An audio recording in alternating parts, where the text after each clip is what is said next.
wabarakatuh.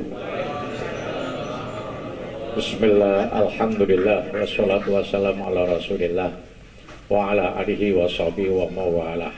Subhanaka la ilma lana illa ma 'allamtana innaka antal alimul hakim. Amma ba'du. Hadratul muhtaramin wal muhtaramat, segenap jamaah muhasabah Jumat pagi yang dimuliakan oleh Allah. Mari kita buka acara ini dengan bacaan Ummul Quran Al-Fatihah. Bismillahirrahmanirrahim. Alhamdulillahirabbil alamin. Ar-Rahmanirrahim. Maliki yaumiddin. Iyyaka na'budu wa iyyaka nasta'in. Ihdinas shiratal mustaqim. Shiratal ladzina an'amta 'alaihim ghairil maghdubi 'alaihim waladdallin. Amin. Pertama, saya sampaikan tentang ikhlas atau siyahah atau wisata. Bis yang kita siapkan itu adalah bis lama tapi diperbarui. Karena kalau beli baru itu tidak boleh 1 miliar. Bis lama yang diperbarui. Dengan perhitungan saya, kalau truk saja itu tidak pernah berhenti, tahunnya lebih tua. Truk saya itu ada yang muatannya 35 ton per hari, jaraknya Probolinggo, jaraknya Semarang, itu setiap hari jalan. Itu pun masih kuat sampai sekarang, yang tahunnya lebih tua dari bis ini. Nah, bis ini jaraknya tidak pernah jauh, jaraknya hanya Tuban sampai ke kantor TPPI atau kantor polisi, jadi sangat dekat sekali, dan muatannya pun juga muatan orang, jadi tidak berat. Nah, ini insya Allah menurut saya kan masih sangat layak. Ingat saya, bis ini kapasitasnya hanya 24, itu yang beredar 27, tidak tahu persis, nanti saya ceknya 24. Jadi ini akan nyaman kalau dibuat siyahah yang regional. Itu umpama di Jombang, kalau mau ngaji pada bulan Tikus Ali, kalau mau ngaji Senin malam Selasa, atau di rayonnya besok itu ada di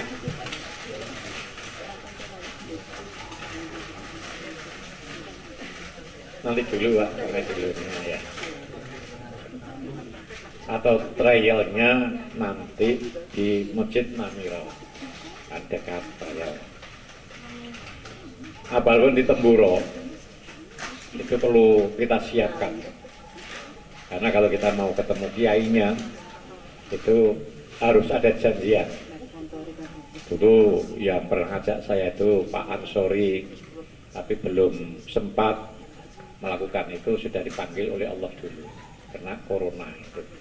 Maka nanti Pak Rawi bisa menghubungi putranya yang kebetulan besok itu kan mau mantu hari. Oh ya besok ya mau mantu hanya 4 hari, jadi tidak ngundang jamaah. Tapi yang saya harapkan itu dalam acara besok itu full selawat mulai tamu datang sampai akhir, foto-foto full selawat. Karena apa? Karena setiap siyahah itu harus ada memori erosi. Kita harus bisa ngambil hikmahnya. Ketika kita siyahah ke Pekalongan Habib Lutfi, itu memori kita ingat betapa ikramudhiyufnya, orang sekian banyak, dahar semua, mayor semua.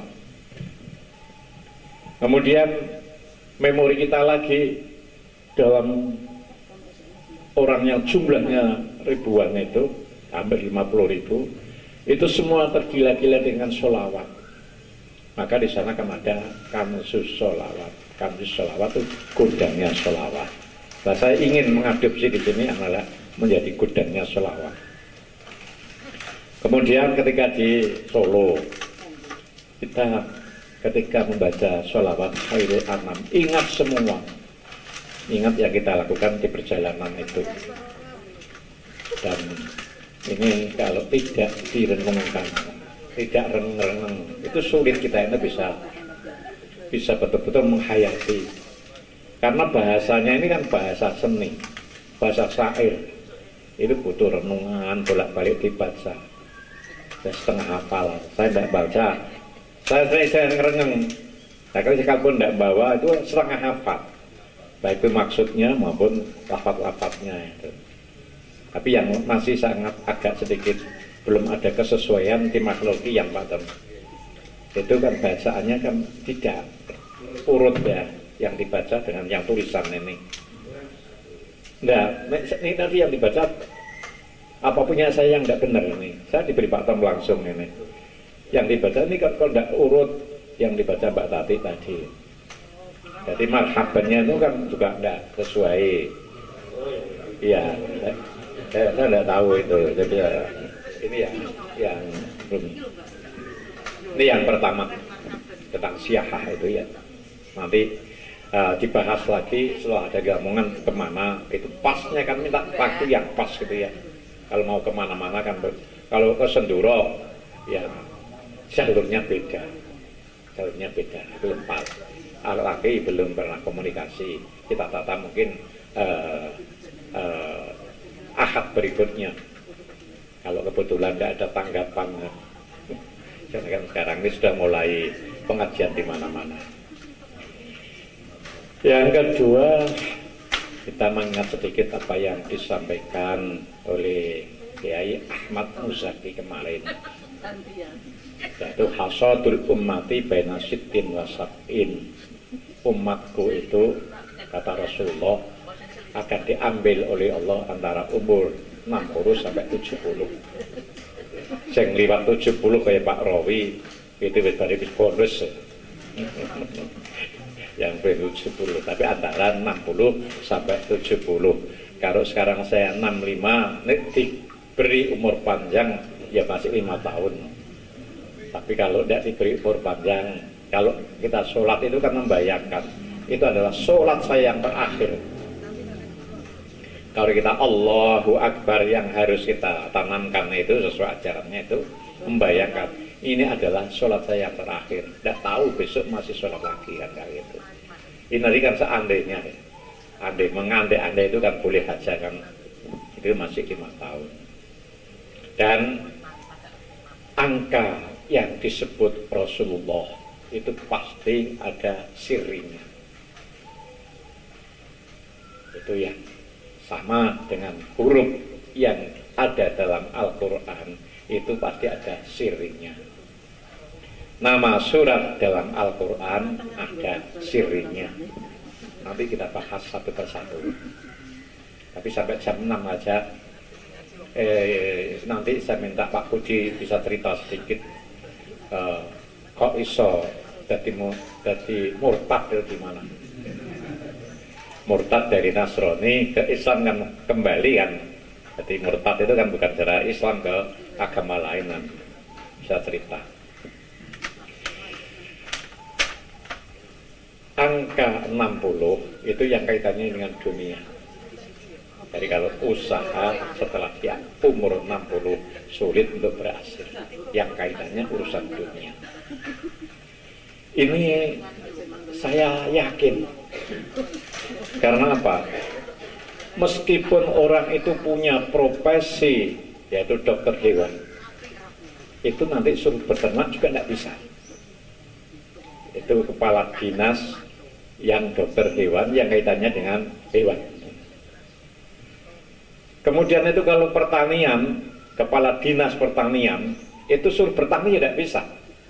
Karena Pak pensiun itu sudah umur 60 tahun. Kalau tidak sebelumnya dipelajari ini yang untuk merubah ini. Dinas perdagangan juga tidak bisa dagang karena sudah umur 60 tahun. Itu rahasianya baina sab'in wa sittin. Angka yang disebut Rasulullah itu ada sirinya. Yang bisa berhasil itu biasanya sudah punya sebelumnya. Yang merubah itu wanil. Kayak Pak Parno ini dirubah sudah dari pengusaha ya wis gak iso ya. Ya tidak bisa. Terus apakah ini sudah menjadi kartu mati? Nah ini yang jadi pikiran kita kan itu. Apakah sudah menjadi kartu mati kalau seperti Pak Imam ini? Pak Imam dua-duanya ini kan 60 semua. Itu tidak termasuk, tidak terlalu menjadi kartu mati. Kita memfungsikan diri kita sesuai dengan kondisi kita. Kondisi yang bisa kita fungsikan adalah sekarang kerentak orang tua itu masuk menjadi jiwa anaknya. Kalau yang punya anak, kalau kerentaknya anaknya ingin menjadi pedagang, anaknya ya jadi pedagang. Kalau kerentaknya anaknya menjadi kiai, anaknya jadi kiai. Ini kan pengalaman, Pak. Meskipun saya harus koreksi, saya itu kerentak, saya anak saya menjadi pedagang semua, jadi pedagang semua. Tapi saya sekarang menyesal. Aku kok gak dikerenteng anakku dari kiai gitu. Sehingga saya sekarang kan menjadi problem, Pak. Menurut saya ini siapa kan gitu. Menurut saya siapa? Ini kerentak waktu apa? Hati-hati, Pak. Kerentak saja itu jadi. Apalagi kalau diteruskan dengan doa. Apalagi kalau yang berdoa ibu. Bahwa doa kadoa Nabi ala ummati. Gitu ya. Doanya seorang ibu itu seperti doanya Nabi pada umatnya. Kan luar biasa. Luar biasa. Ini yang perang orang tua kita yang sudah 60 tahun.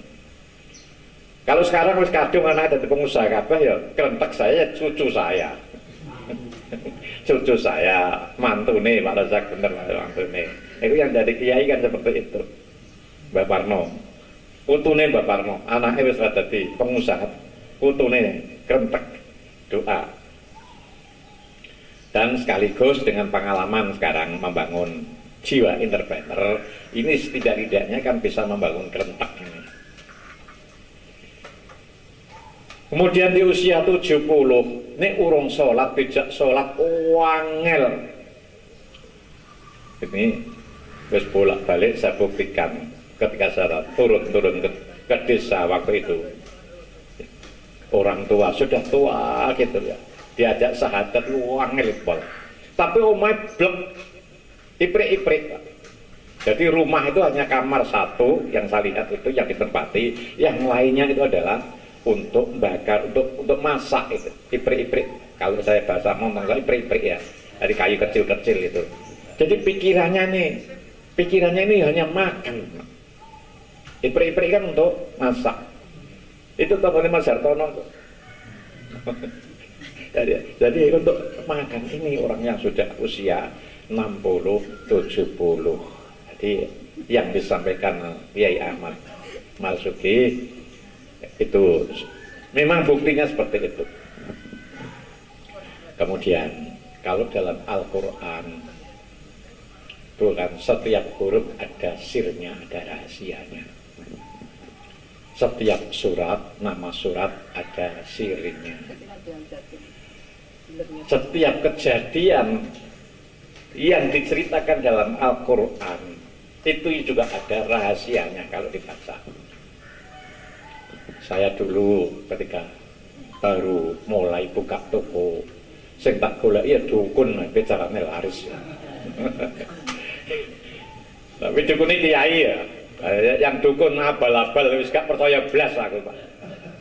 Wong ora tau wiridan, ora tau apa kok jadi dukun wis gak percaya blas. Nek kiai itu kan sumbernya jelas Al-Qur'an. Itu mengajarkan Rabbana innaka jami'ul linnas.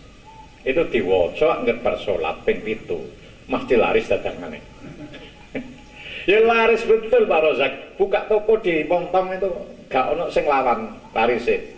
Meskipun baru. Itu ayat-ayat Al-Qur'an. Inilah yang mendorong Imam Abu Hasan Asy-Syadzili sampai menerbitkan kitab Sirul Jalil fi khawasi hasbunallah wa ni'mal wakil. Karena apa? Imam Abu Hasan Asy-Syadzili itu wali ghos. Dari wali ghos menulis sebuah kitab Sirul Jalil fi khawasi hasbunallah wa ni'mal wakil. Pertama, ini adalah Al-Qur'an.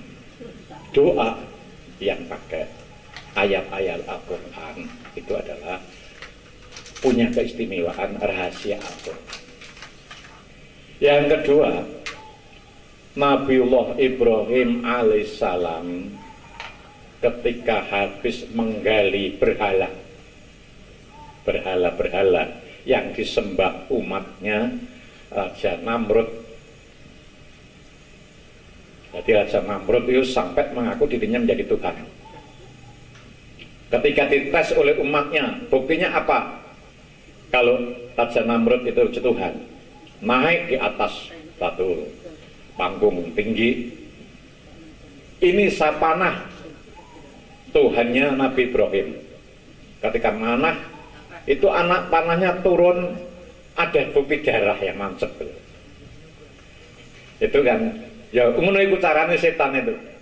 Carane setan untuk menggoda umat manusia itu. Darah itu ya dari mana kan gitu. Itu kan ya pola akale dukun yang seperti itu.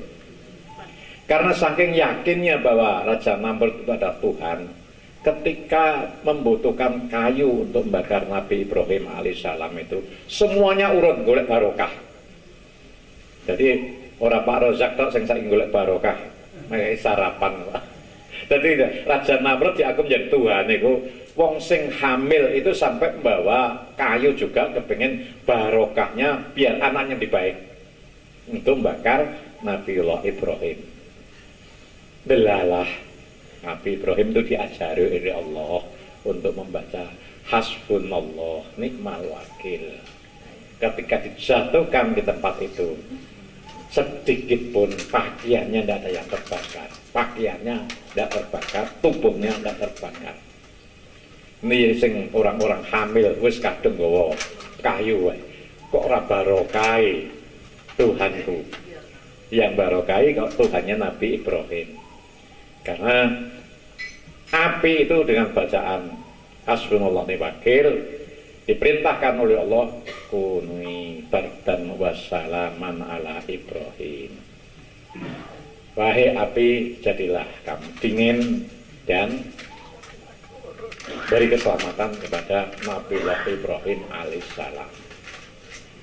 Itu siri yang dibaca itu meskipun kejadiannya beda, tapi kedasarnya tidak akan beda.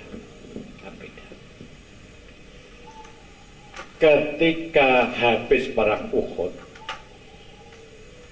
itu Abu Sufyan itu merasa belum puas. Ternyata Muhammad itu masih hidup. Ini kita harus menyusun kekuatan lagi supaya bisa membunuh Muhammad. Maka dikumpulkanlah tentara-tentaranya itu. Berita ini nyampe pada beliau Rasulullah. Maka diceritakan dalam ayat surat Ali Imran ayat 133 itu, alladzina qalahumun nas innan nasa qad jama'a lakum waghshawhum fasadahum imana. Baru wa qalu hasbunallah ni'mal wakil. Jadi kalau mau membaca itu ayat ini dibaca dulu. Alladzina, orang-orang, ini yang dimaksud orang muslim. Qala lahumun nas, berkatalah kepadanya manusia. Yang dimasukkan manusia ini adalah orang kafir Mekah. Innan nasa qad jama'u lakum, sesungguhnya orang-orang Mekah sudah berkumpul. Fakhshawhum, maka takutlah. Ini kan perang sudah disiapkan. Di sini Rasulullah itu pengemando, tapi didaftar oleh Rasulullah orang yang mau ikut perang itu, dipajang oleh Rasulullah. Kalau tidak ada yang mau ikut, akan saya hadapi orang Mekah itu. Begitu pimpinan itu tidak punya takut sama sekali. Kalau tidak ada yang ikut, maka akan saya hadapi sendiri. Nah mungkin kayak DPR kita itu ya. Biar kita itu kan mestinya orang yang madlum itu kan yang lapor. Ini kok malah orang yang kena apa-apa saking inginnya meluruskan kebenaran itu. Ya sendiri. Makanya saya ingin ketemu itu karena saya beri penjelasan seperti ini. Jiwa Rasulullah kan seperti ini. Kalau tidak ada yang berani, saya akan hadapi sendiri. Ketika seperti itu maka orang ini fasadakum imana, imannya semakin meningkat, imannya semakin meningkat, dan diucapkan qalu hasbunallah wa ni'mal wakil. Dibacalah ini. Nah, setelah ayat ini dibaca, orang kafir yang sudah ngumpul banyak itu ternyata tidak berani melakukan peperangan. Peperangan ini dimenangkan oleh orang Islam. Takut dengan bacaan hasbunallah ni'mal wakil. Ini dibaca 7 kali. Ayat ini kalau kita punya masalah besar, kata Rasulullah, wa idza waqatum ila amrin adzim faqalu hasbunallah wa ni'mal wakil. Jadi surat Ali Imran ayat 173 ini dibaca 7 kali dulu baru hasbunallah. Karena tidak jadi perang, maka semuanya kembali. Fongkalabu binikmatin fadl gitu. Nah, itu dibaca sekali ketika kita sudah berdoa ya. Belum berdoa. Fongkalabu binikmatin fadl wa syauhun innallaha wa tabarikallahu dzufal azim. Itu paling jos. Tapi sayang ini belum ngamalkan. Saya buku yang hasbunallah itu sudah lama. Yang ini kalau punya masalah besar lagi dibaca 1000 kali hari Jumat ketika matahari pas terbit. Nah, ini kan saya belum punya ijazah, tapi karena yang itu sudah ditulis untuk ijazahkan. Tapi biasanya yang saya sampaikan itu kan saya sudah pernah ngamalkan. Yang ini belum. Terserah bapak-bapak ya. Tapi yang sekali sudah saya baca, yang 1000 kali belum pernah baca, belum pernah baca. Jadi ternyata di hari Jumat itu ada awqat mustajab. Itu adalah Jumat pagi ini pas matahari terbit. Kalau biasa di rumah ya sholat turun, tapi di sini ya biasanya atine wae ora iso. Ini atine wae ini karena auto mustajab. Di samping antara khutbah awal dan khutbah tsani. Itu kalau imam sedang duduk itu adalah termasuk waktu-waktu mustajab. Ini rahasia ayat Al-Quran seperti ini. Dan tentang hasbunallah ni'mal wakil ini kenapa diterapkan lagi dalam perang Uhud? Perang Uhud ya, perang setelah perang Uhud yaitu perang yang akhirnya itu Asad itu, Hamratul Asad. Perang Hamratul Asad yang umat Islam tanpa perang memperoleh secara psikologis kemenangan karena orang kafir tidak berani untuk menyerangkan kemenangan itu kan psikologis kan punya api yang luar biasa. Sehingga setelah itu sampai wafat Rasulullah dalam peperangan tidak pernah kalah. Tidak pernah kalah. Terus dalam buku itu jelaskan kalau kita betul-betul menghayati hasbunallah wa ni'mal wakil itu akan terbangun karakter-karakter. Karakter yang pertama adalah kita menjadi pemberani. Dan kita tahu inna awliya la khaufun alaihim inna awliya Allah la khaufun alaihim wa la hum yahzanun. Wali-walinya Allah tidak pernah merasa takut. Karena apa? Hasbunallah kita ini sudah di pick up oleh Allah. Kalau masih takut dengan siapa lagi? Dan kuncinya orang itu mau sukses adalah menjadi pemberani. Menjadi pemberani. Kalau iklan jarum itu apa itu ya? Iklan jarum kan agak berani. Oh. Pemberani udah. Oh, pemberani ya. Jadi dunia ini adalah milik pemberani. Ya. Jadi kalau kita sudah hasbunallah, merasa Allah, menjadi pemberani. Ini kalau kita evaluasi, kita ini belum ada yang menjadi pemberani, Pak. Belum ada pemberani. Kalau ada yang pemberani, pasti banyak yang eksplorasi, relasi. Ya mungkin umurnya sekasep itu. Sing nom menjadi orang pemalas. Hubbud dunya wa karahiyatul maut. Ya kepengen sugih tapi males nyambut gawe. Ya Pak Rozak, tanah sing rong hektar berarti kerakal diapakno. Itu kan sebagai banget, ndak berani. Engko nek tak ciri iki nang enggak berhasil. Inilah gambaran kita tidak punya keberanian. Iya, muter terus. Jadi orang penakut itu sama dengan yang terlalu berani. Jadi orang keberanian kendelen, itu ya luput. Tapi tidak punya keberanian, ya baik luput, Pak. Moga-moga, Pak, ini dengan waktu mustajab ini semua hajat kita dikabulkan oleh Allah. Ya, di hari Jumat yang pas suruh. Ini sing Jawa itu mursyid kita loh, Walil Ghos. Di kitabnya itu kalau saya baca terus nek kayak ngantuk, Pak, kira-kira sampai mati aku kurang rabar ngecek nonton berikut. Dasarnya hasbunallah ni'mal wakil. Nomor 2, kalau orang itu sudah menjiwai hasbunallah ni'mal wakil, gak ono rasa medit, Pak, mesti loman. Ini rong berapa yang mau corong tenanan saya sarapan pagi wis tahu ngetok nombak mie.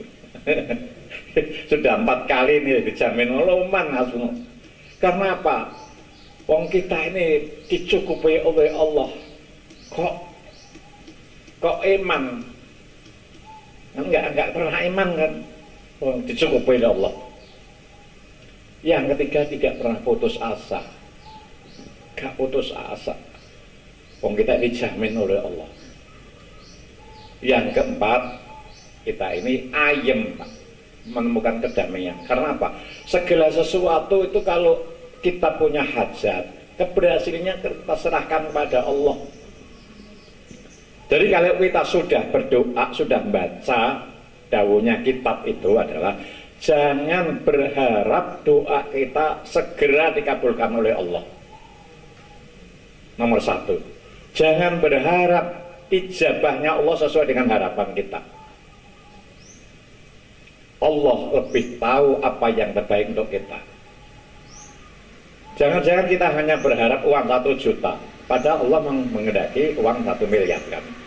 Kita harus selalu husnudon dengan Allah. Pak Dom hanya kepengen hutangnya lunas, tapi dijabahi Allah, diberi anak hafal Al-Quran. Pak Dom, nilainya piro Pak Dom itu? Masya Allah, dunia paling pirang tahun. Hafal Quran itu bisa mensyafaati 70 orang keluarganya. Itu masuk Fabi ayyi rabbi kadziban. Jadi jangan berharap doa kita itu segera dikabulkan oleh Allah, dan jangan berharap bahwa ijabah doa itu sesuai dengan kehendak kita. Karena Allah tahu apa yang terbaik untuk kita. Itu adalah akan mendorong bahwa doa kita akan dikabulkan oleh Allah. Kalau kita berharap segera sama dengan dikte Allah, itu kan berpengaruh dengan ijabah.